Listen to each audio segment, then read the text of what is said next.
74 start करते हैं जी। Kaif 1 FAR1 का आवाज सही आ रही है? कह दें किसी को।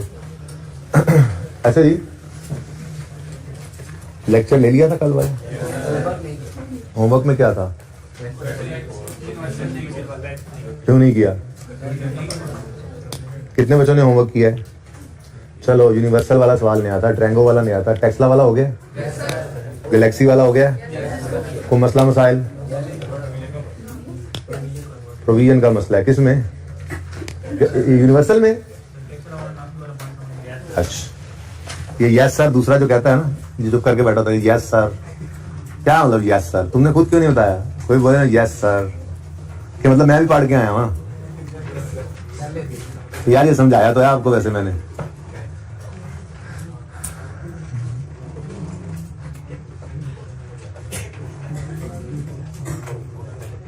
अच्छा जी, ये शॉर्ट टर्म इन्वेस्टमेंट नजर आ रही हैं और ये इससे रिलेटेड पॉइंट है। उसके अलावा कोई मसला इस सवाल में? चलिए ये तो देख लें पहले। अच्छा जी, शॉर्ट टर्म इन्वेस्टमेंट्स वैसे आपको पता है कहाँ जाती हैं जी? वर्किंग 1 में। तो working 1 cash and cash equivalent जो है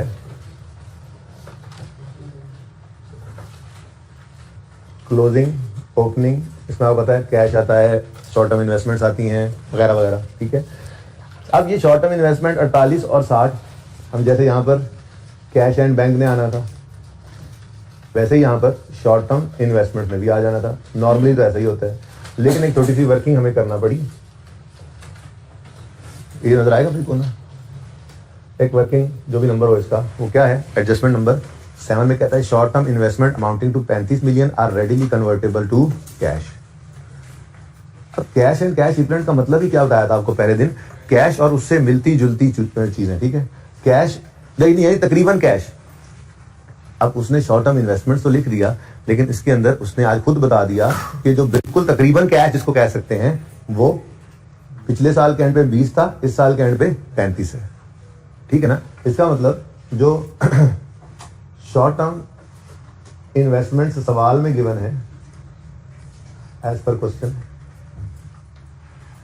सारी की सारी वो शॉर्ट टर्म ही नहीं है। तो शॉर्ट टर्म तो है, लेकिन वो सारी की सारी रेडीली कन्वर्टेबल इनटू कैश नहीं है।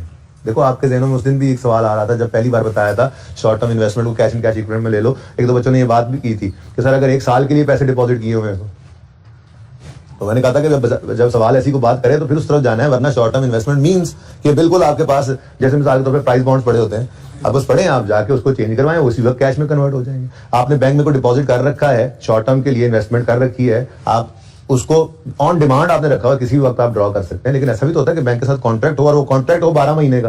अब है तो वो भी शॉर्ट टर्म ही, लेकिन 12 महीने बाद वो कैश में कन्वर्ट होगा जो इन्वेस्टमेंट हुई पड़ी है। तो ऐसी सिचुएशन जब तक सवाल खुद ना कहे हम नहीं अज्यूम करते, खुद से अज्यूम नहीं कर लेते, ठीक है ना। अब सवाल ने खुद बता दिया कि टोटल तो है 60 और 48 की इन्वेस्टमेंट, लेकिन इसमें से रेडीली कन्वर्टेबल इनटू कैश कितनी है?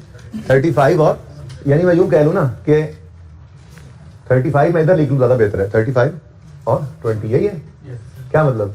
जिनको मैंने लेकर जाना है कैश एंड कैश इक्विवेलेंट में, तो जो रेडीली कन्वर्टेबल नहीं है वो, ये चलो यूं कर लो, लेस कर लो, रेडीली कन्वर्टेबल, इस ऐसे ही लगे तो रेडीली कन्वर्टेबल कितना भाई? 35 और 20, ये तो चली जाएंगी इधर 35 और 20 कैश एंड कैश इक्विवेलेंट में। जो बाकी बच गई, कितनी बच गई?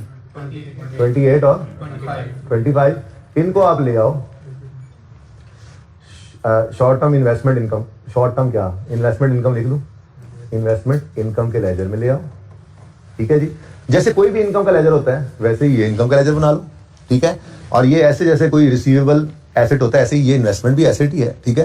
साल के स्टार्ट में हमारे पास ओपनिंग एसेट कितना पड़ा है? 28, क्लोजिंग में ये एसेट कितना है? 25। इनकम के लेजर में कैश इस तरफ आता है, अच्छा कैश डेबिट इनकम क्रेडिट, ठीक है। तो यहाँ पर क्या आएगा जी? इन्वेस्टमेंट इनकम, ठीक हो गया। आगे वो कहता है investment income for the year amounted to 6 million, तो फिर कैश क्या आ गया? 9 रुपीज। अब इन्वेस्टमेंट इनकम को आपने ऑपरेटिंग एक्टिविटीज में आप शुरू करते हैं पीबीटी से, ठीक है, उसमें आप adjustment for non cash items करते हैं, ठीक है। तो मुझे बताएं प्रॉफिट की फिगर तक आते आते अगर वो कह रहा है कि investment income for the year 6 million है, तो प्रॉफिट तक आते आते ये अदर इनकम ऐड हुई होगी, क्या करोगे आप, लेस कर दोगे इन्वेस्टमेंट इनकम को, 6 रुपए, ये लेस हो गया, ठीक है ना। उसके बाद फाइनेंसिंग एक्टिविटीज में जाकर आप, सॉरी इन्वेस्टिंग एक्टिविटीज में जाकर आप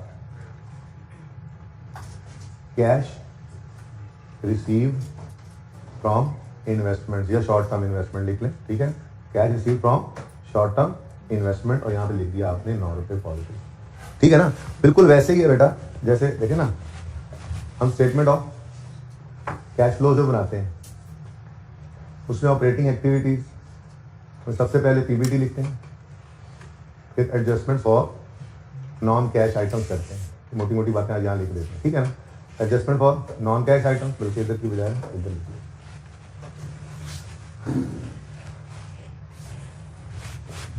इधर ही लिखिए स्टेटमेंट ऑफ कैश फ्लो, ठीक है जी। इसमें आपकी ऑपरेटिंग एक्टिविटीज में स्टार्ट होता है आपका पीबीटी, एडजस्टमेंट्स करते हैं आप और नॉन कैश आइटम्स, फिर आपकी एडजस्टमेंट्स आती हैं फॉर वर्किंग कैपिटल आइटम्स, नीचे मैंने कहा था 3 चीज़ें लेस होती हैं, interest paid, tax paid, dividends आती है, डिस्कशन करनी कुछ अलग से, इंटरेस्ट पेड, डिविडेंड पेड और टैक्स पेड, ठीक है। अब तरतीब ये होती थी, नॉन कैश आइटम को यहां पर रिवर्स कर देते थे, जैसे मिसाल के तौर पे इंटरेस्ट एक्सपेंस प्रॉफिट तक आते आते क्या हो चुका होता है, माइनस हो चुका है, तो हम करते थे जी इंटरेस्ट एक्सपेंस को कर दो ऐड, ठीक है, और इंटरेस्ट पेड को यहां से माइनस कर दो, ये बात समझ आती है। ऐसे ही इंटरेस्ट इनकम या इन्वेस्टमेंट इनकम, क्या बोला मैंने, इंटरेस्ट इनकम जिसको आप इन्वेस्टमेंट इनकम भी कह सकते हैं या इन्वेस्टमेंट इनकम, ठीक है जी। इसको आप क्या कर दो, ये प्रॉफिट तक आते आते ऐड हो चुका होता है, लेस कर दें। Incomes expenses are non cash ना, एक्रूअल बेसिस के ऊपर रिकॉर्ड हुए होते हैं, ठीक है। अब हमें इंटरेस्ट रिसीव होना है या इन्वेस्टमेंट रिसीव होनी है, ठीक है। तो इसको आप चाहो तो इधर भी लिख सकते हो, लेकिन ज्यादा बेहतर क्या है, ज्यादा बेहतर यह है कि आप इसको इन्वेस्टिंग एक्टिविटीज में इनफ्लो के तौर पे शो कर दो। हम यहाँ पे लिख सकते हैं कैश रिसीव फ्रॉम इन्वेस्टमेंट्स, ठीक है जी। क्योंकि इंटरेस्ट इनकम भी क्या होती है, पैसा इन्वेस्ट करके आ रही होती है। इन्वेस्टमेंट इनकम का डिफरेंस क्या हो सकता है कि इंटरेस्ट की बजाय इन्वेस्टमेंट इनकम कैसे आ सकती है, आपने कहीं पैसे रखवाने की बजाय कहीं शेयर्स खरीद के रख लिए हैं किसी के, ठीक है, वो शेयर्स खरीदे हैं तो उस पर डिविडेंड आ रहा है, तो ये इन्वेस्टमेंट इनकम बन जाती है। बात समझ रहे हैं, तो एक जैसी चीज है, ट्रीटमेंट एक जैसा ही है। बहरहाल ऐड करेंगे या लेस करेंगे आप नॉन कैश आइटम को और उसके कैश फ्लो को लेंगे, ऐसे ही करते थे हम और क्या चीज यहाँ पर हम गेन या लॉस ऑन डिस्पोजल लेते थे, ऐसे ही हम ऐड कर देते थे लॉस ऑन डिस्पोजल, लेस कर देते थे gain on disposal of non current assets बोल रहा हूँ, इसमें फिर लॉन्ग टर्म इन्वेस्टमेंट्स भी आ जाते हैं, ठीक है ना, सही है। नॉन करंट एसेट मतलब क्या है, पीपीई भी आ गया, इन्वेस्टमेंट प्रॉपर्टी भी आ गई, कोई और नॉन करंट इन्वेस्टमेंट हो सकती है, लॉन्ग टर्म इन्वेस्टमेंट्स। याद होगा आपको कोई 1-2 सालों के अंदर लॉन्ग टर्म इन्वेस्टमेंट्स आई भी थी, शायद पहली सवाल में आई थी या पहले नहीं तो दूसरे में क्वालिटी इंटरप्राइजेज में आ गई होंगी। लॉन्ग टर्म इन्वेस्टमेंट हमने डिस्पोज की थी, उनका गेन लॉस यहाँ पे, और cash received from disposal of non current assets, ठीक है ना, ये काम करते थे, लॉस गेन रिवर्स किया और कैश को ले लिया। ऐसे ही इनकम एक्सपेंसेस को लेस किया, ऐड किया नहीं रिवर्स किया, इनकम एक्सपेंसेस को रिवर्स किया और इंटरेस्ट पेड या इनकम रिसीव्ड कैश को हमने ले लिया, गेन लॉस को रिवर्स किया, कैश को हमने ले लिया, ऐसे ही करते थे ना, ठीक है। तो यहां पर भी ऐसा ही काम था जी कुछ, कि आपने 6 रुपए की इनकम को रिवर्स कर देना था और 9 रुपए को आपने कैश फ्लो के अंदर लेना था। अब ये पॉइंट समझ आ गए, ठीक है। और कोई मसला है इसमें, अगर नहीं हो तो मैं आगे वो तैयारी की है किसी और बात करने की, वो कर लूँ, क्लियर है ये। अच्छा अब ना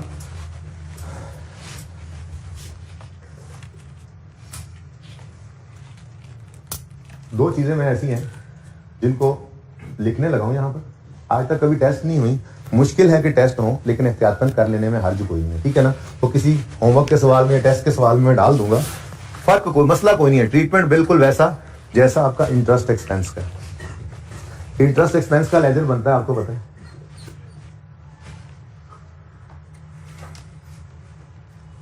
जिसमें इंटरेस्ट प्रीपेड तो होता नहीं है, ठीक है ना, पेएबल की बात ही कर लेता हूँ, ठीक है। तो मिसाल के तौर पे ओपनिंग पेएबल है 10 रुपए, ठीक है, क्लोजिंग पेएबल है 15 रुपए, इंटरेस्ट एक्सपेंस का लेजर है, तो एक्सपेंस किस तरफ आएगा, तो इंटरेस्ट एक्सपेंस की फिगर इधर आ गई, कोई फिगर ले लो, 57 ले लो ऐसे, तो कैश कितना आ गया, पहले थिंग बताओ, लेजर बनाए जरा थोड़ा सा वहाँ पे, 52। अब ये लेजर जब आपका बनता था तो आप क्या करते थे, आप कहते थे इंटरेस्ट एक्सपेंस को क्या कर दो, कितना 57 ऐड बैक कर दो, और इंटरेस्ट पेड को क्या कर दो 52 को लेस कर दो, ठीक हो गया। इसी से मिलता जुलता एक अकाउंट है जिसे आप वारंटी का अकाउंट कह सकते हैं, वारंटी एक्सपेंस। वारंटी एक्सपेंस क्या होता है जी, वारंटी एक्सपेंस कहते हैं आपने कोई चीज बेची है, वो चीज़ बेचकर आपने कहा है कि साल के अंदर अंदर आप खराब होगी तो हम सही कर देंगे, तो इसमें भी अंदाजे की बुनियाद पे ना, आप मिसाल के तौर पे आपने दिसंबर के अंदर कुछ चीज़ें बेची हैं, अब आपका अंदाजा एक होगा, उस अंदाजे की बेस, इसको प्रोविजन फॉर वारंटी भी कहते हैं, ठीक है ना। जैसे provision for डेप्शन, provision for accumulation को प्रोविजन कहते होते थे, प्रोविजन फॉर डाउटफुल डेट, अंदाजे होते हैं ना, ठीक है। तो ये भी एक अंदाजे की बुनियाद पे एक्सपेंस रिकॉर्ड करते हैं हम। जैसे साल के एंड पे हमने चीज़ें बेची, हमें शक है कि हो सकता है इसमें से इतने सही होने आ जाए, तो चूंकि सेल इस पीरियड में की है, तो मैचिंग कॉन्सेप्ट क्या कहता है, तो आपको रिलेटेड एक्सपेंस को भी इधर रिकॉर्ड करना चाहिए। तो हम एक अंदाजा लगाकर, हम नॉर्मली एक अंदाजा, सेल कितने % सही होने आ जाते हैं, हम एक्सपेंस रिकॉर्ड करते हैं। आपने ये नहीं करना, आपको वारंटी कैलकुलेट करने की जरूरत नहीं है, IAS 37 FAR 2 में है। मैं सिर्फ एहतियातन एक बात कर रहा हूं कि आपको सारा डाटा देकर ये लेजर बनवा लें तो भाई ये वारंटी एक्सपेंस बिल्कुल इंटरेस्ट एक्सपेंस जैसा है। इसमें ओपनिंग पेएबल हो सकता है, ओपनिंग प्रोविजन, ठीक है, कोई एग्जाम्पल ले लें 5 रुपए का, क्लोजिंग प्रोविजन, क्लोजिंग पेएबल बोल रहा हूं मैं, इसको वारंटी पेएबल कह सकते हैं। तो क्लोजिंग पेएबल बिल्कुल वैसे ही, आप इसको ले लें 12 रुपए। अब अगेन एक्सपेंस का लेजर है, तो एक्सपेंस ने आना है क्रेडिट साइड पे, नाम बस हो जाएगा इसका वारंटी एक्सपेंस। तो अंदाजे की बुनियाद पे कुछ भी कर लो, आप 28 रुपए कर लो, ठीक है।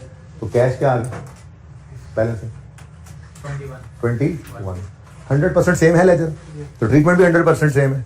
इसलिए कह रहा हूं अभी तक आया कभी नहीं, आना चाहिए भी नहीं, लेकिन अगर कभी आ जाए तो कोई मसला नहीं है भाई, सारा डेटा देगा आपको। बस ध्यान क्या रखना है आपने, वो ऐसी बात करेगा कि warranty expense for the year, या कह दे वारंटी फॉर द पीरियड, तो फॉर द पीरियड एक्सपेंस हुआ करता है, और एज ऑन भी बता सकता है, warranty is provision for warranty as on this date, तो एज ऑन ओपनिंग क्लोजिंग होंगे। बस ये थोड़ा सा ध्यान रखना है अंग्रेजी का। लेजर के अंदर सारा डेटा देगा आपको, कैलकुलेट करने की जरूरत नहीं होगी।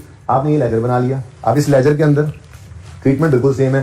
प्रॉफिट की फिगर तक आते आते बिल्कुल इस जगह प्रॉफिट की फिगर आते आते लेस हो चुका है, तो ऐड कर दो वारंटी एक्सपेंस, कितना है 28, और यहां जहां लेस कर रहे थे यहां पर लेस लिख दो वारंटी पेड। बात समझ आ गई, कितना 21।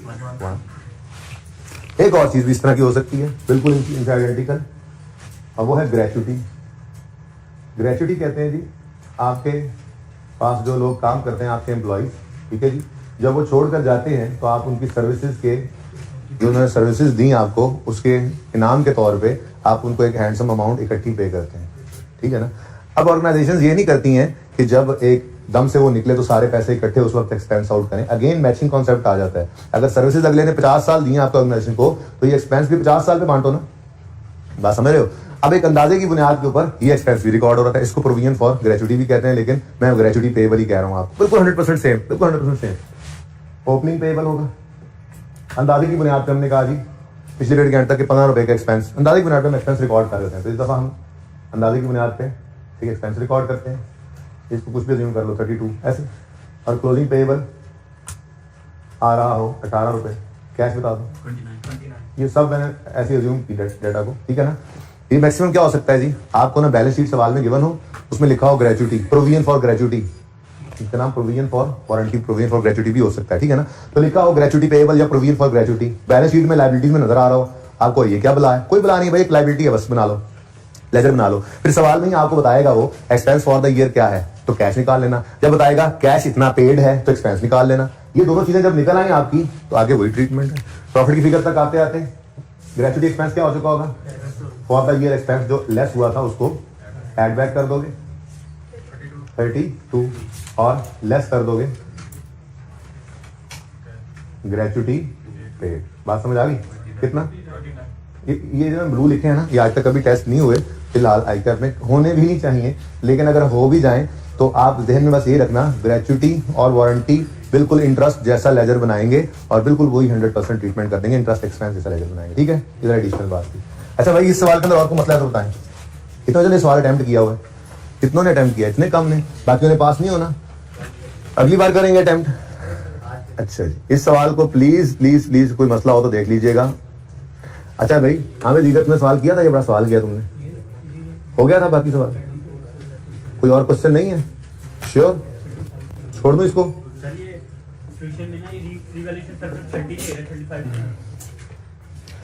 रिवैल्यूएशन सरप्लस 200 ओपनिंग में है और 215 क्लोजिंग में है। रिवैल्यूएशन कैरिड आउट हुई और एसेट इंक्रीज हुआ 80 से, out of which 35 was credit to profit and loss. देखो मैंने ये वर्किंग भी की थी गालिबन कल की रिकॉर्डिंग में या परसों की रिकॉर्डिंग में, आपने लिए थे lecture.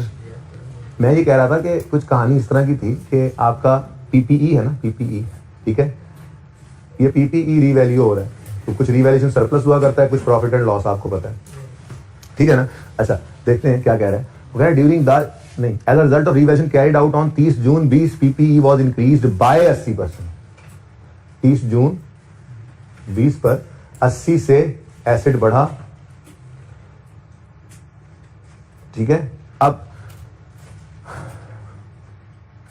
PPE was increase by 80, पता नहीं यहां पे कितना था, बुक वैल्यू कितनी थी यहाँ पे, बुक वैल्यू ये रिवैल्यूएशन सरप्लस है, ठीक है, और ये भी बुक वैल्यू है, गुजारा कर लें, ठीक है ना। तो पता नहीं यहाँ पर बुक वैल्यू कितनी थी, फिलहाल किसी एक की बात कर रहा है या सबकी कर रहा है, मुझे इससे क्या। वो ये कह रहा है कि जो 80 का सरप्लस आया ना, ठीक है, इसके बारे में क्या कह रहा है कि was increase by 80 out of which 35 was credited to, इसका मतलब इससे पहले लॉस 35 पड़ा हुआ था, तो ये 80 का डेबिट एसेट में हुआ, एसेट डेबिट 80 से, तो सबसे पहले क्या किया करता था, ये लॉस को खा जाता था, यहाँ पे लॉस हो जाता था 0, तो बाकी सरप्लस 45 बचता है, 45 ये आ रहा है, ठीक है। मुझे नहीं पता कि ये सबकी है या किसी एक की, मुझे इससे लेना देना भी कुछ नहीं है। ये जो एंट्री हो रही है, ये एंट्री क्या हो रही है, ये एंट्री हो रही है पीपीई डेबिट 80 से और रीवैल्यूएशन सरप्लस क्रेडिट 45 से, profit and loss account credit 35, ठीक है। वैसे आप लोगों के साथ बड़ी तफसील से बात हो चुकी है ओसीआई की, ठीक है, तो आपको पता है रिवैल्यूएशन के दिन वाली एंट्री में रिवैल्यूएशन सरप्लस इन ओसीआई होता है, ठीक है ना। लेकिन ये तो प्रॉफिट एंड लॉस है, ये 35 तो प्रॉफिट एंड लॉस में जाता है, याद है मैंने आपको बना बनाकर सेगमेंट इक्विटी सिखाया था ये, ठीक है। ये 35 का एक्सपेंस भी प्रॉफिट एंड लॉस के अंदर नजर आ रहा है। अब ये पूरी एंट्री क्या बन रही है, आपने जो पीपीई का लेजर ओपन किया हुआ होगा, पीपीई का लेजर का ओपनिंग 1200, क्लोजिंग 16, 19, उसमें पूरा 80 डेबिट होगा रिवैल्यूएशन सरप्लस के नाम से, लेकिन रिवैल्यूएशन सरप्लस का अकाउंट जो आपने ओपन किया होगा उसमें सिर्फ 45 आएगा। करा ही देता सवाल इससे अच्छा ओपनिंग जी, नहीं कोई बात, 1200 ओपनिंग, क्लोजिंग 1619, ऐसे ही भाई रिवैल्यूएशन सरप्लस साहब है, ओपनिंग 200 और क्लोजिंग 200, ठीक है जी। अब ये एंट्री हुई एसेट डेबिट रिवैल्यूएशन सरप्लस, ये तो बस जान छुड़ाओ, ठीक है।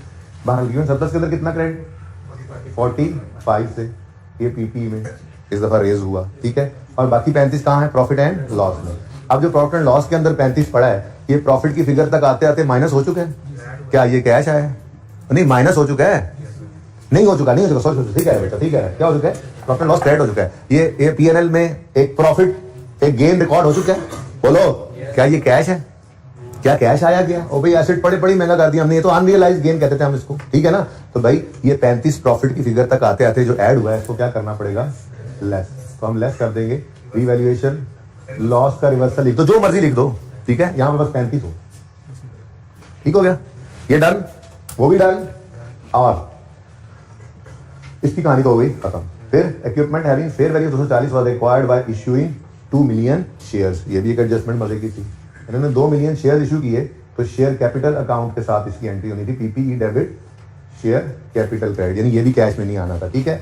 उसके बाद तीसरी एडजस्टमेंट थी, फुल्ली डेप्रिशिएटेड एसेट जो है वो बिका है 8 मिलियन का, जिसमें से 3 आउटस्टैंडिंग है। तो मैंने कहा था फुली डेप्रिशिएटेड है तो कुछ भी यहाँ से मत निकालो, जब जिद करते हो लिखने की तो लिखो डिस्पोजल में 0, बुक वैल्यू 0 है, क्योंकि फुली डेप्रिशिएटेड और एसेट अकाउंट बुक वैल्यू पे बन रहा है ना, तो ये 0 डिस्पोजल अकाउंट में डेबिट होगा और 8 मिलियन क्रेडिट होगा, तो पूरा 8 मिलियन गेन है।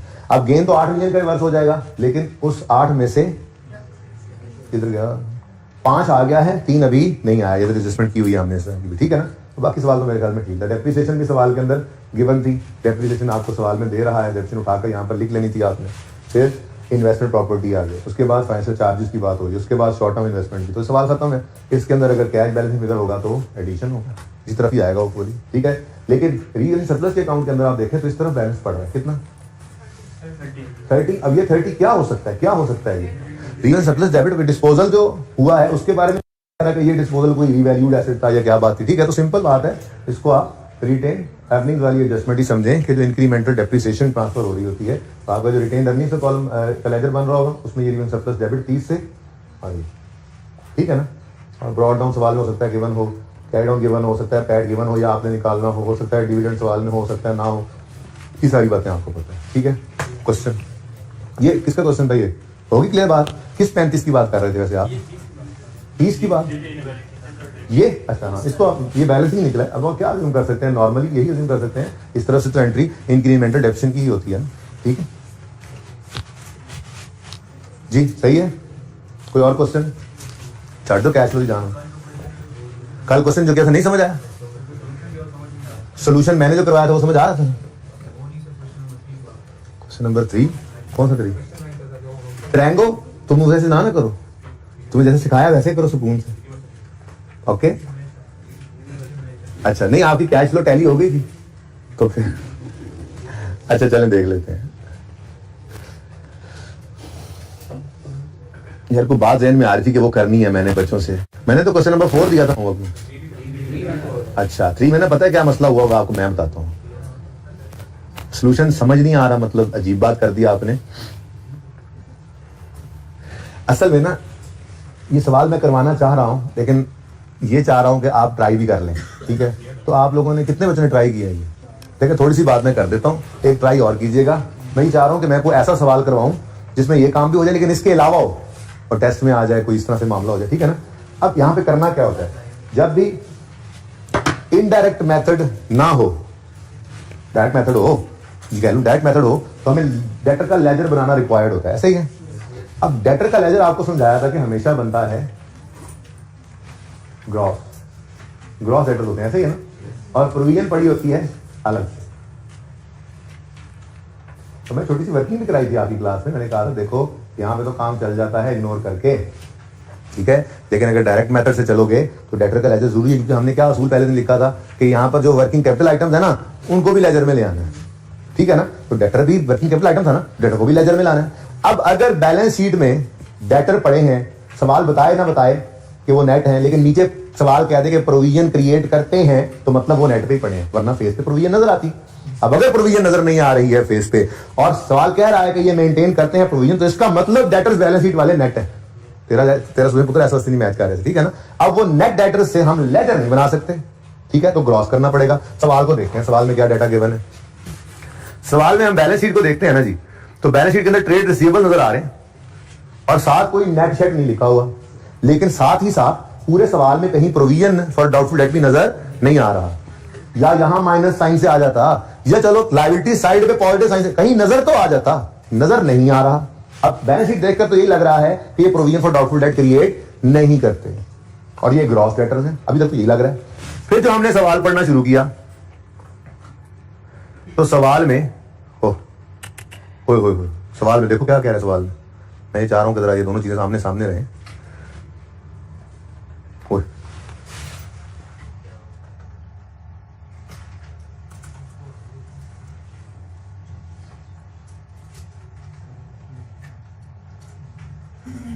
अच्छा जी, अभी तो देखें भाई, ट्रेड रिसीवेबल्स आपके बैलेंस शीट में नजर आ रहे हैं 68,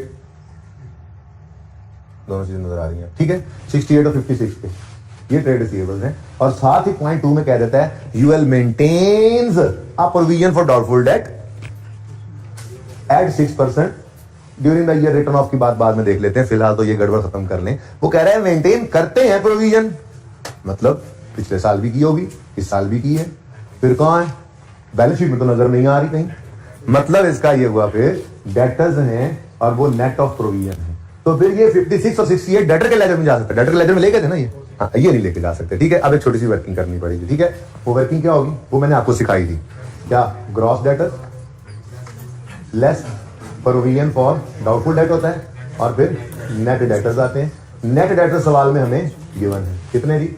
68 और 50, 68,000 और 56,000। 1000 में अगर किया तो 56 लिख देना। चलो ये सवाल में हमें गिवन है और ये हम कंक्लूड कर चुके कि नेट है, क्योंकि बैलेंस शीट में नजर नहीं आ रहा और मेंटेन करता है प्रोविजन। तो फिर जैसे एक्यूमुलेटेड एसेट से नेट होकर बैलेंस शीट के फेस पे फिक्स एसेट पड़े होते हैं ना, एक्यूमुलेटेड एसेट का नजर आना जरूरी नहीं है बैलेंस शीट के अंदर, वो नोट से उठ के ही बुक वैल्यू जाया करती थी। ऐसे ही बड़े हो गए FY2 में जब अकाउंट्स बनाओगे ना, तो बैलेंस शीट के फेस पे डेटर लेस प्रोविजन करने की इजाजत वैसे ही नहीं होती, आपको इसका भी नोट बनाना पड़ता है। डेटर लेस प्रोविजन वहां पे जाकर करते हो, बैलेंस शीट के फेस पे तो आते ही नेट डेटर्स हैं, ये याद रखो। अब अगर सवाल में प्रोविजन की बात ना की हो तो मतलब फिर प्रोविजन है ही नहीं, यही ग्रॉस है, यही नेट है। लेकिन अगर सवाल में प्रोविजन का जिक्र हो तो फिर बैलेंस शीट में पक्की बात है ये नेट डेटर्स है, ठीक है ना। तो ये हमें गिवन थे।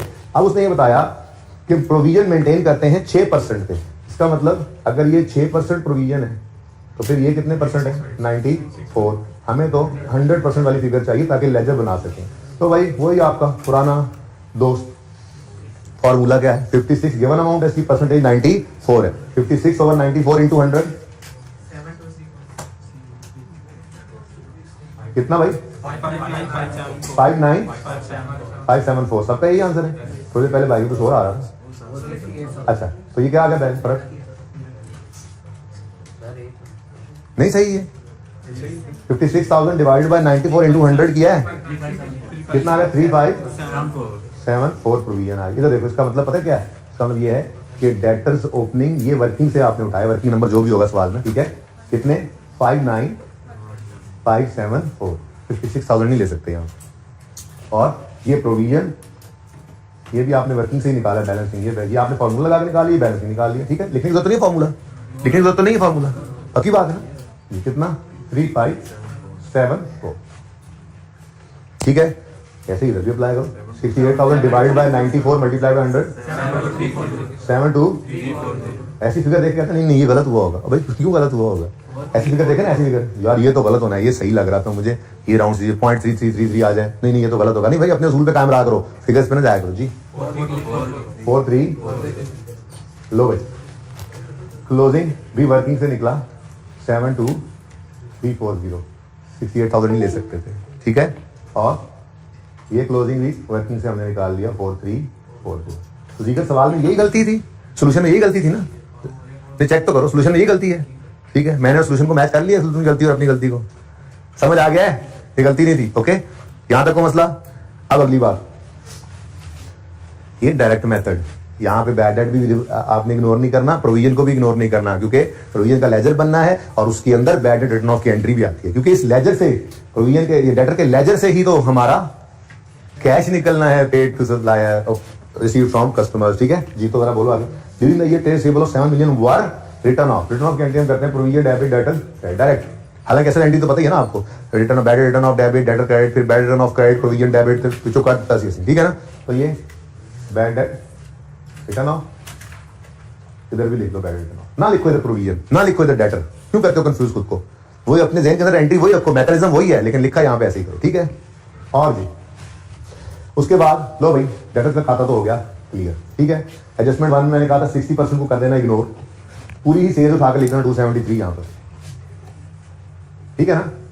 इससे क्या होगा? इससे कैश सेल्स और क्रेडिट सेल्स सबका कैश इकट्ठा आ जाएगा। ये सिर्फ कैश फ्लो के टॉपिक के लिए, जागते रहना भाईजान, ठीक है। अच्छा आगे कहता है डेप्रिसिएशन एक्सपेंस 22.5 मिलियन है।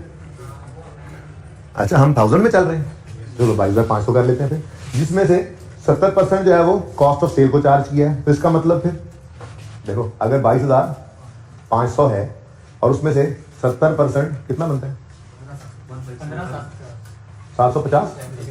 ये अगर कॉस्ट ऑफ सेल्स को चार्ज किया तो फिर बाकी कहाँ गया होगा? बाकी फिर ऑपरेटिंग एक्सपेंसेस में गया होगा भाई। 30% फिर बैलेंसिंग 6750 ऑपरेटिंग एक्सपेंसेस, सवाल से मैं करवा ही दे रहा वैसे तो। अच्छा, अब उसके बाद ये डेप्रिसिएशन है। आपने जब कॉस्ट ऑफ सेल की ये फिगर उठानी है और उसको इन्वेंट्री के लेजर में लिखने जाना है तो आपने स्टार लगाना है और 187,500 में से माइनस करना है 15,750। एक तो ये फिगर आ गई। ऐसे ही जब आपने ऑपरेटिंग एक्सपेंसेस को एक्सपेंस के लेजर में लिखना है, कंसोलिडेटेड लेजर में, ठीक है, तो वहां पर भी स्टार लगाना है, 46,766 में से माइनस कर लेना है 6,750। सही हो गया। और जी आगे, other income comprises of, other income में कह रहा है जी पड़ा है क्या, gain of 3 million on disposal of vehicle. ये तो बहुत आसान, मल्टीपल टाइम्स आप कर चुके हैं एडजस्टमेंट, ठीक है ना। मसला ये है कि अदर इनकम को हम कहीं पर ऐड नहीं कर रहे, हम कोई प्रॉफिट से बात शुरू थोड़ी कर रहे हैं कि उसमें अदर इनकम ऐड हो चुकी है, ठीक है। किधर गया यार, हम तो सेल अलग उठा रहे हैं, कॉस्ट अलग उठा रहे हैं, एक्सपेंसेस अलग उठा रहे हैं, अदर इनकम तो हमने छेड़े नहीं।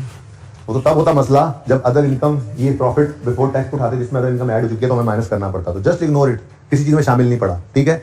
हाँ, लेकिन आपको लेजर जरूर बनाना चाहिए, डिस्पोजल का लेजर तो लाजमी बनाना है, क्योंकि गेन उन्होंने दे दिया है, कैश रिसीव्ड ऑन डिस्पोजल नहीं है, चाहे डायरेक्ट मेथड है चाहे इनडायरेक्ट है, भाई लेस इंटरेस्ट पेड से ऑनवर्ड्स तो सारा सेम है ना।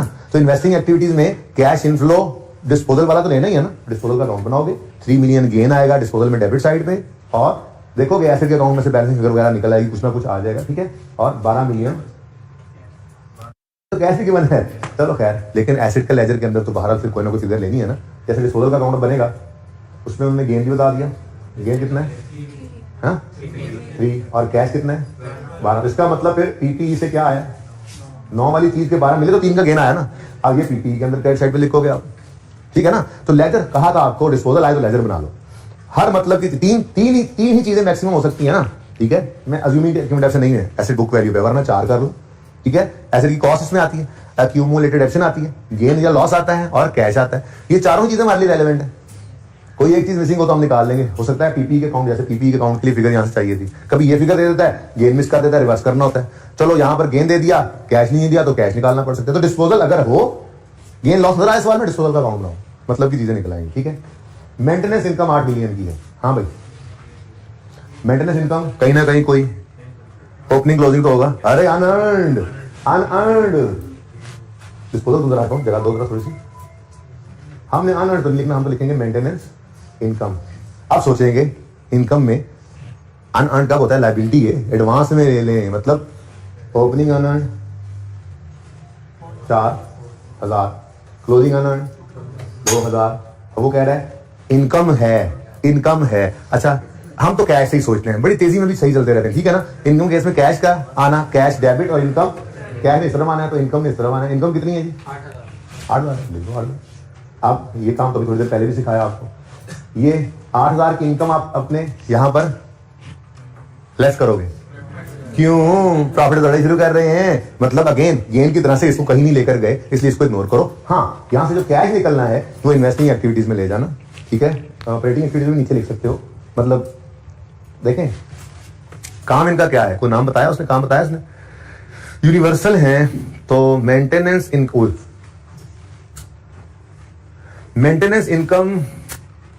इनकी सेल अलग से आ रही है, वो अदर इनकम में पड़ा है ना।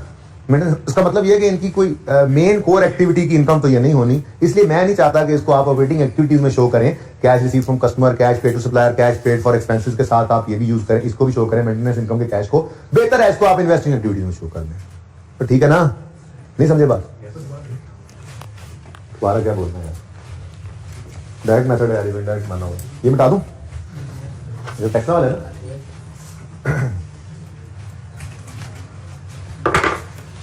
आप ऑपरेटिंग एक्टिविटीज में अगर आप स्टेटमेंट ऑफ कैश फ्लो बना रहे हैं डायरेक्ट मेथड से, तो आप 3 चीजें लेते हैं, cash receive from customer positive, cash paid to suppliers negative, cash paid for expenses negative. तो मैं ये कह रहा हूं कि आप यहां पर cash receive from investment income करने की बजाय बेहतर क्या है, इसको इन्वेस्टिंग एक्टिविटीज में जाकर लिखें, ठीक है ना, क्योंकि ये हमारी ऑपरेटिंग एक्टिविटीज हैं। और अदर इनकम में मेंटेनेंस इनकम का पड़ा होना ये एक निशानी दे रहा है कि हमारी main core activity maintenance services देना नहीं है, वरना वो रेवेन्यू में होता ना। ठीक है, तो एक निशानी मिली मुझे। बहरहाल कोई नहीं, इतनी छोटी मोटी गलती माफी मिल जाती अगर यहाँ को लिख भी गया तो, लेकिन लिखना सही नहीं है वैसे मेरे हिसाब से, क्योंकि अदर इनकम में जो चीज पड़ी है वो हमारी मेन कोर एक्टिविटी की इनकम नहीं है। जब मेन कोर एक्टिविटी की इनकम नहीं है तो ऑपरेशंस के अंदर उसको क्यों शो कर रहे हैं, उसको इन्वेस्टिंग एक्टिविटी ही कह देंगे, ठीक है ना। बहरहाल अगर किसी ने यहाँ पर लिख भी लिया है तो कोई इतना बड़ा जुर्म नहीं जी, कोई बात नहीं, मैं भी कह रहा हूँ कि लिख भी लिया तो कोई इतना बड़ा जुर्म नहीं है, ठीक है। मैंने अपनी राय दी थी मैंने, ठीक है जी। आगे चलते हैं, कोई और चीज रह गई हो, सवाल तो करवा ही है तुम लोगों ने मुझसे। डिस्काउंट ऑफ 10 पर डिवेंचर, अदर इनकम में पड़ा डिस्काउंट, तो बस एक इनकम है, आप उसको रिवर्स कर दें, नहीं हमने इनकम कहीं से ली ही नहीं है, ठीक है ना। हाँ, ये कह रहा है कि रिडीम हुए हैं during the year, debentures redeem हुए हैं। रिडीम होने का मतलब पता है क्या है, मैंने कहा था ये 100% लोन की तरह से है, ठीक है। तो ये लोन है, तो लोन रीपे होता है। बैंक से 1000 रुपया लिया, बैंक को 1000 रुपये में से 100 रुपये वापस किए, ठीक है। किसी बंदे से 1000 रुपये लिया, उसको 100 रुपये वापस किए, फर्क क्या है, लाइबिलिटी है, रीपे किया, दैट्स इट, ठीक है ना। तो जो मैंने आपको कहा था लोन की तरह से लेजर बनाओ, तो ये रिडीम हुए हैं ना जो, तो वो आपको नजर आएगा कि नजर क्या आएगा, देख लो, डिवेंचर्स 20,000 से 18,000 रुपये आ गए हैं, मतलब कुछ रीपे हुआ है लोन, तो उसको कहते हैं रिडीम होना। क्या कहते हैं जी, जिन लोगों को हमने पैसे लेकर डिवेंचर्स इशू किए हुए थे ना, वो तुड़वाने आ गए। मुख्तलिफ औकात में डिवेंचर्स इशू करते रहते हैं, तो जो पुराने इशू किए होंगे, जिनको मिसाल के तौर पर 5 साल के लिए किसी को डिवेंचर्स दिए हुए थे, यानी कि उनसे लोन लिया हुआ था, उनके 5 साल पूरे हो गए साल में, और उन्होंने आके अपने डिवेंचर्स रिडीम करवा लिए, तो जस्ट रीपेमेंट ऑफ लोन ही है। बहरहाल क्योंकि ज़्यादा बच्चों ने नहीं किया हुआ, तो मजीद मैं डिस्कशन नहीं करता, ट्राई करना, और आखिरी एडजस्टमेंट को फिर मैं देख भी लूंगा, मजीद डिस्कस करना हुआ रिडेम्पशन वाली को, तो ठीक है। वैसे बच्चा कुछ नहीं यार इसके अंदर, कितनी तुसी मेहनत आती है, सारे डिस्कस करा दे। और जी वो ट्रैंगो वो नहीं किया यार, ऐसे नहीं काम चलेगा। मुझे कैसे पता चलेगा कि आप लोगों ने ये टॉपिक कर लिया, सही कर लिया। ये मिटा रहा हूं,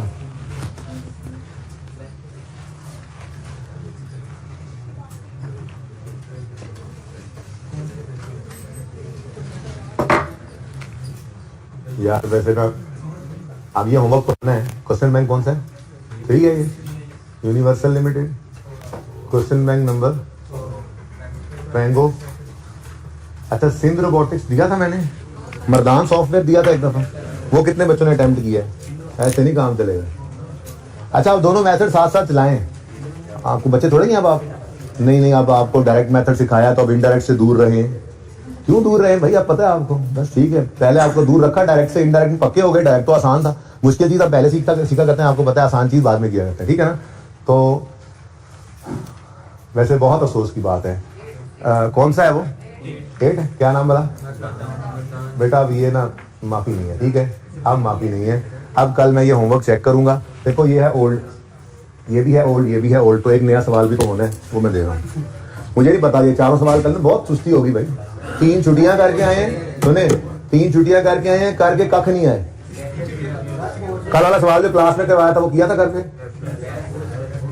अच्छा, एक बहुत अहम बात चुका है, मैं भी सोच रहा था कितनी देर से करनी है, मैंने याद नहीं आ रही थी, अभी जरा बताना इंटरेस्ट की और डिविडेंड की प्रेजेंटेशन, अगर मैं भूल जाऊँ तो फाइनेंसिंग एक्टिविटी में भी आ सकती है, बताता हूँ। अभी ट्रैंगो आपको होमवर्क में दे दिया, नार्टन को रहने दें, ऐसे ही फजूल सा है, खाम लेंथी सवाल है, कुछ भी नहीं। हॉट सॉस हो गया था, उनके सारे कहेंगे यार सर कितने बच्चों ने हॉट सॉस को अटेम्प्ट किया हुआ है, चेक करो फनकारियाँ इनकी। और तू भी पढ़ ले, पठाना पढ़ ले। ये वैसे कुछ ज्यादा ही नहीं पढ़ दिया हमने।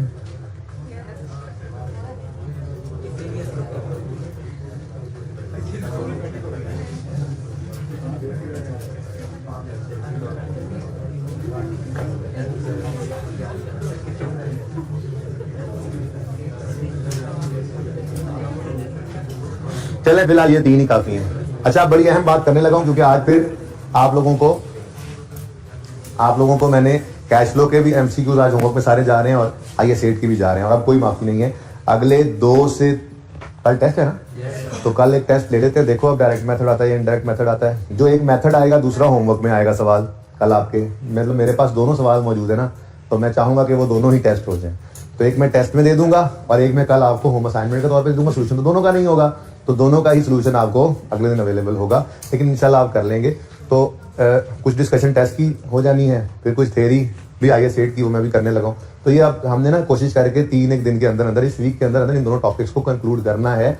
इंशाल्लाह नेक्स्ट वीक से EPS का दिल कर रहा है, या EPS शुरू कर देंगे या फिर नॉन प्रॉफिट ऑर्गेनाइजेशन शुरू कर देंगे, और ईपीएस को उसके बाद कर लेंगे, क्योंकि ईपीएस और रेशो बेसिकली ईपीएस भी एक रेशो ही है, तो रेशोज के साथ इकट्ठा भी कर सकते हैं। तो इट डिपेंड्स जी, मैं कर लूंगा, देखूंगा, मैं सोच के कुछ आता हूँ कि ये टॉपिक करूंगा, अगले दिन करवा कुछ देता हूँ, अब मैं क्या कर सकता हूँ। तो जो हो गया शुरू, बस बाहर नेक्स्ट वीक से, तो आज है ट्यूसडे, ठीक है ना, तो वेडनेसडे, थर्सडे, फ्राइडे, सैटरडे 4 दिन है, तो 4 दिन में तो इन दोनों को हो ही जाना चाहिए कंक्लूड। फिर भी इससे पहले ही होपफुली नया टॉपिक इसी वीक में शुरू हो जाएगा, होपफुली। अच्छा जी, एक इंपॉर्टेंट बात जहनों में आपके आता होगा, हालांकि आपने पूछा नहीं मुझसे, कि इंटरेस्ट तो लोन पे दिया जाता है और डिविडेंड कैपिटल वालों को दिया जाता है, यानी बोरिंग कॉस्ट पड़ा हुआ था ना, तो लोन है, फाइनेंस किया हमने बिजनेस को, लोन है, डेट लिया हुआ किसी से, और उसको जो यूज करने की कॉस्ट है, इंटरेस्ट, वो पे करते हैं हम। ऐसे ही ओनर से जो पैसा लिया हुआ है वो कैपिटल है, और उसकी जो कॉस्ट पे करती है कंपनी वो है डिविडेंड। अब आपने कहा था स्टार्ट में कि फाइनेंसिंग एक्टिविटी में आप ये देखते हो कि आपने बिजनेस को कहां से फाइनेंस किया हुआ है, आपने ओनर से कितना पैसा लिया है, आपने बैंकों से कितना लिया है। तो लोन का आना, रीपे होना, और कैपिटल का आना, वैसे कैपिटल रिडेम्पशन भी है, कैपिटल को रिडीम करना, बाय बैक, वो मैंने पढ़ाया नहीं है अभी इक्विटी में भी, इसके अंदर फिट कर सकते हैं, तो किसी वक्त देख लूंगा, या आखिरी क्लास के अंदर, जैसे आपको पता है कि छोटी मोटी चीजें इकट्ठी की जाती है, जिसको आप समझते हैं रिवीजन क्लास और घरों को भाग जाते हैं, रिवीजन क्लास नहीं हुआ करती। अगर मिसाल के तौर पर 25, 26, 27 को सिलेबस खत्म हो जाता है, एक बात कर रहा हूं, तो मैं रेगुलर क्लासेस के अंदर ही रिवीजन स्टार्ट कर देता हूं, और अगर 31 तक चला जाए सिलेबस, क्योंकि चीजें चेंज हुई है ना, तो आपको पता नहीं कितने दिन लो नई चीजों के अंदर, जैसे IAS एडा आपने पढ़ा, ऐसी आगे टॉपिक्स तो हैं ही।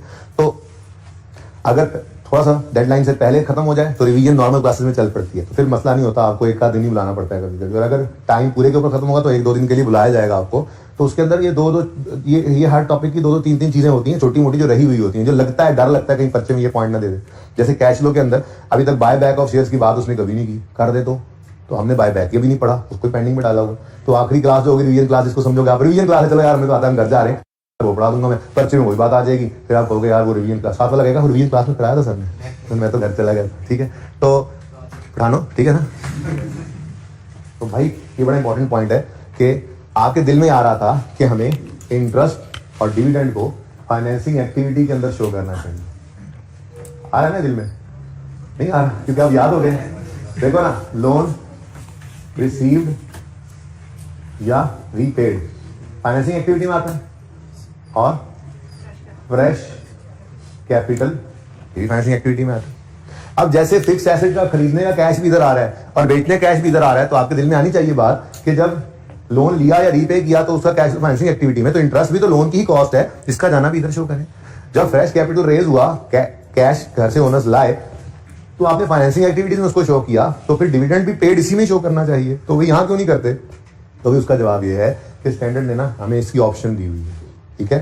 स्टैंडर्ड हमें ये ऑप्शन देता है कि आप इंटरेस्ट को और डिविडेंड को चाहो तो ऑपरेटिंग एक्टिविटीज में, लेकिन ये देख लो यहाँ पे ना असल में एक बात लिखी हुआ करती है, अगर आप कभी फॉर्मेट्स देखें ना फुल फ्लैज, इसमें अंग्रेजी लिखी थी, मैंने तो आपकी जान छुड़ाई हुई ना, जगह जगह रोक के नहीं ब्रेक लगा, ये यहाँ पे ये लिखो, यहाँ पे लिख लो, वरना इससे ऊपर ना यहाँ पर ये सारी चीजों का टोटल होता है, वो जो भी फिगर होती है उस फिगर के आगे लिखा जाता है कैश फ्लोज फ्रॉम ऑपरेशन, ठीक है। और फिर ये 3-4 चीजें लेस करके एंड पे लिखा होता है net cash flows from operating activity. And पे क्या लिखा होता है जी? Net cash flows from operating activity. तो ये मतलब कहने का ये है कि ऑपरेशन हम फिर भी अलग ही रखते हैं और तीनों को अलग से नीचे माइनस किया करते हैं, 3-4 चीजें होती हैं, ठीक है। लेकिन कहने का मतलब ये है कि आपको ये भी दिल में आ सकती है ना कि जी हम इधर ही क्यों शो कर रहे हैं, तो भाई बात भी सही है, दिल में आनी भी चाहिए। तो उसके अंदर ना भाई ऑप्शन है स्टैंडर्ड की तरफ से, ठीक है, हम इधर भी शो कर सकते हैं, हम इधर भी शो कर सकते हैं, लेकिन हमने पहले दिन से इसको यहाँ पे शो किया तो यहीं शो करते रहे, ठीक है। अब अगला मसला आता है, क्योंकि ऑप्शन है तो आई की भी मर्जी है। अब एमसीक्यूज के पॉइंट ऑफ व्यू से एक मसला आता है, वो मसला ये होता है कि एमसीक्यूज के पॉइंट ऑफ व्यू से जब आपसे सवाल पूछे तो आपने क्या अज्यूम करना है, उसको आपने हमेशा इसको इधर रखना है, वरना नहीं, ठीक है ना। मैं एक एमसीक्यूज पढ़ाता हूँ, ये बात समझ आ गई है कि ये हमारे पास क्या है, ऑप्शन है। आप चाहो तो इसको फाइनेंसिंग एक्टिविटी में शो करो, इन दोनों के कैश ये पे होने को, ठीक है ना। आप इनको चाहो तो ऑपरेटिंग एक्टिविटीज के एंड पे शो करो, चाहो तो फाइनेंसिंग एक्टिविटीज में शो करो, आपकी मर्जी है, ठीक है, क्योंकि ये स्टैंडर्ड की तरफ से हमें ऑप्शन दिया गया है। ये मैं देखता हूँ जरा हमारे इन नोट्स के अंदर शायद ये बात मिसिंग है, मैं आपको वैसे बता देता हूँ, मैं आईके की बुक से ही पढ़ा देता हूँ ये बात।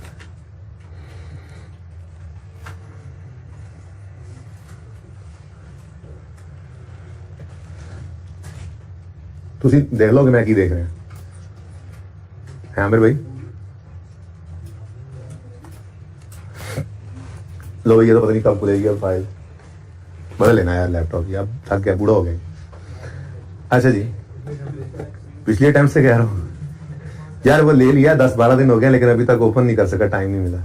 तो हमें थे तो अच्छा सुनो आप लोगों के पास, किसी के पास तो आई के भी सही टैक्स होगी, जरा ओपन करके मुझे पेज तो बताओ ताकि जल्दी से वहां पहुंच जाए। कैश फ्लो के चैप्टर कहाँ पे है? ओपन हो गया, रहने दो, मेहरबानी ताड़ी। कैश फ्लो का टॉपिक जो है ना हमारे इसमें चैप्टर है, खीर होगी। कौन सा भाई जी?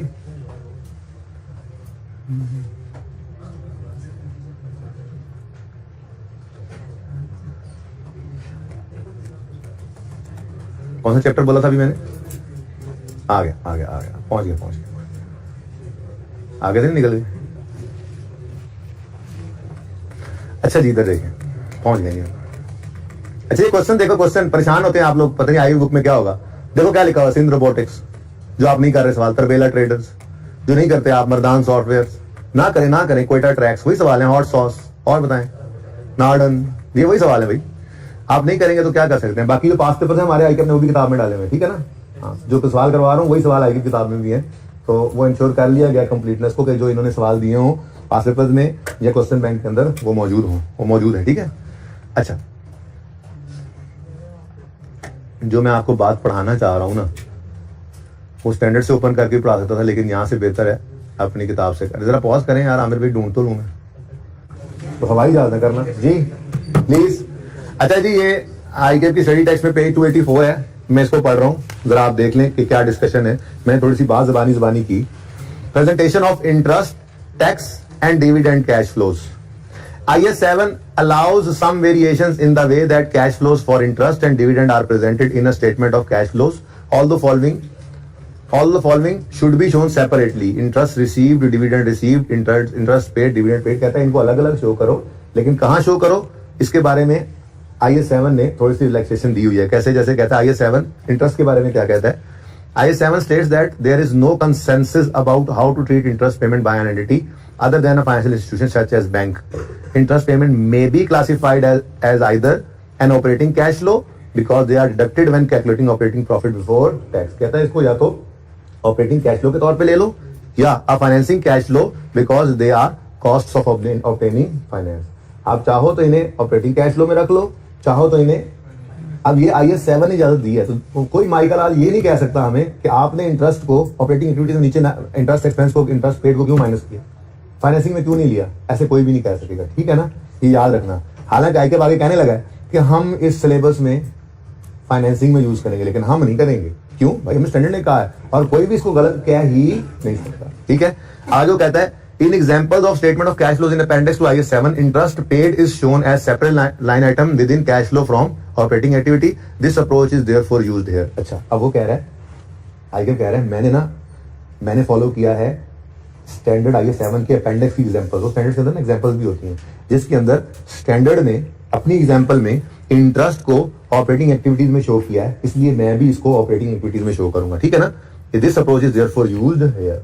पहले क्या कहा उसने, IS 7 ने ऑप्शन दिया है कि इंटरेस्ट को चाहो तो ऑपरेटिंग एक्टिविटी में शो करो, चाहो तो फाइनेंसिंग में शो करो।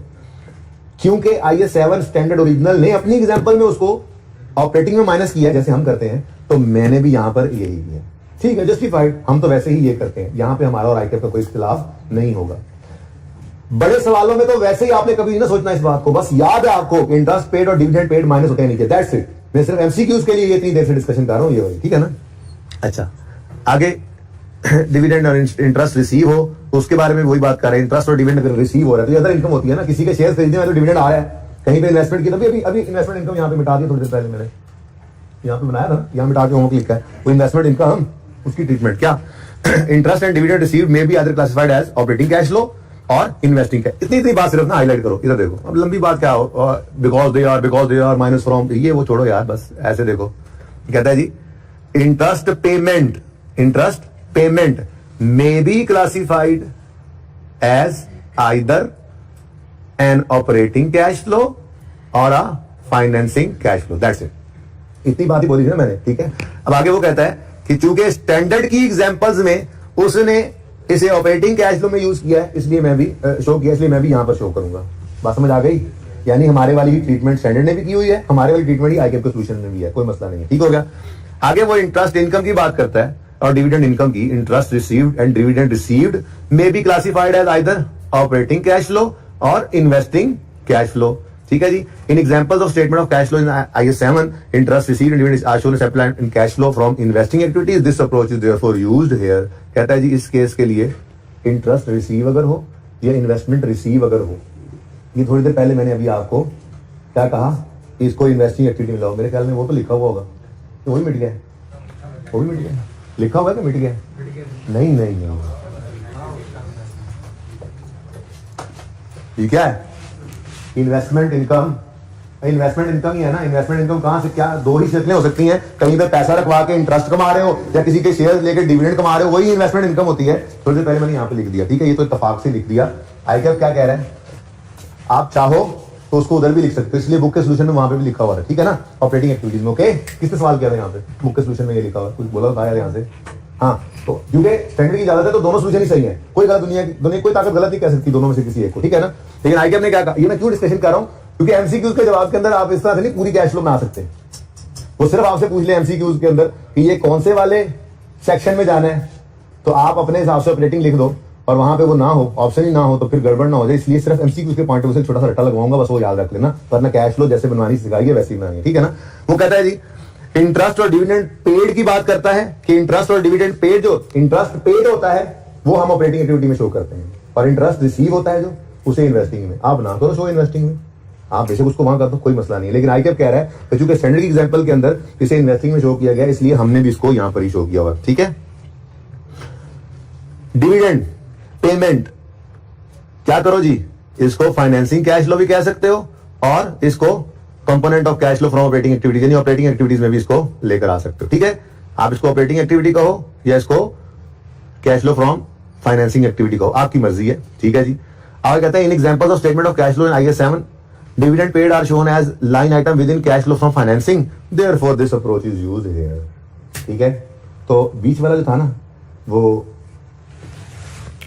फॉर एमसीक्यूज, अब मैं यूं लिख देता हूं, फॉर एमसीक्यूज, सिर्फ ये रट्टा फॉर एमसीक्यूज लगाना है आपने, ठीक है, कि इंटरेस्ट पेड जो है उसको आपने कहां शो करना है, ऑपरेटिंग एक्टिविटीज में, और डिविडेंड पेड, डिविडेंड पेड को आपने, डिविडेंड पेड को आपने फाइनेंसिंग एक्टिविटी में, ये काफी है वैसे तो रट्टा, ठीक है ना। बाकी जो वो दूसरी बात है ना कि इन्वेस्टमेंट इनकम हो, इन्वेस्टमेंट इनकम रिसीव करो या डिविडेंड इनकम रिसीव करो, ये तो अलग हो गया ना थोड़ा सा, ये तो दोनों पेमेंट्स ही ना, पेमेंट्स ये रिसीट्स की बात है, ठीक है ना। तो इनको उसने इन्वेस्टिंग एक्टिविटी में शो किया हुआ, ठीक है, और सही है ना।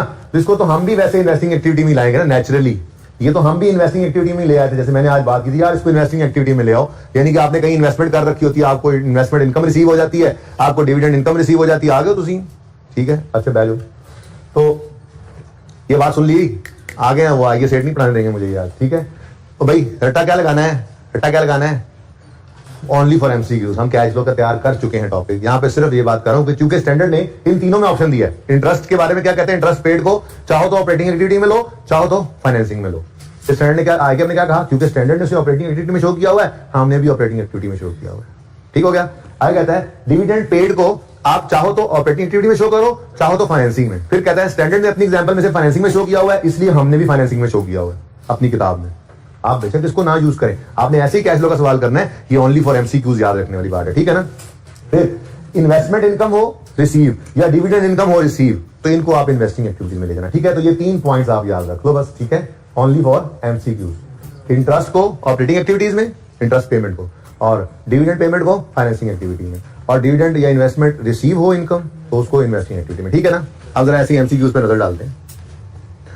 टैक्स की बात फिलहाल करने की जरूरत नहीं है, ठीक है, फिलहाल जरूरत नहीं महसूस कर रहा।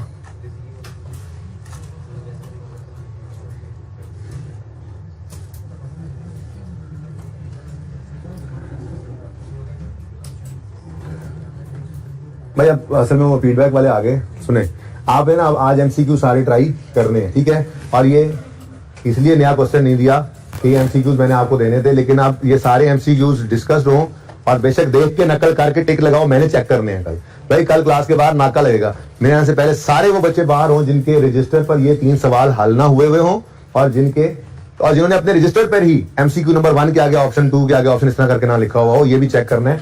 All MCQs, I don't know, all MCQs of, जी बिल्कुल, सिर्फ ABC लिख सकते हो ना, लिखते हैं ऑल, मुझे नहीं पता, बेटा चुप करो। ऑल एमसीक्यूज ऑफ IAS 8 और IAS 7, ठीक है जी। अल्लाह हाफिज।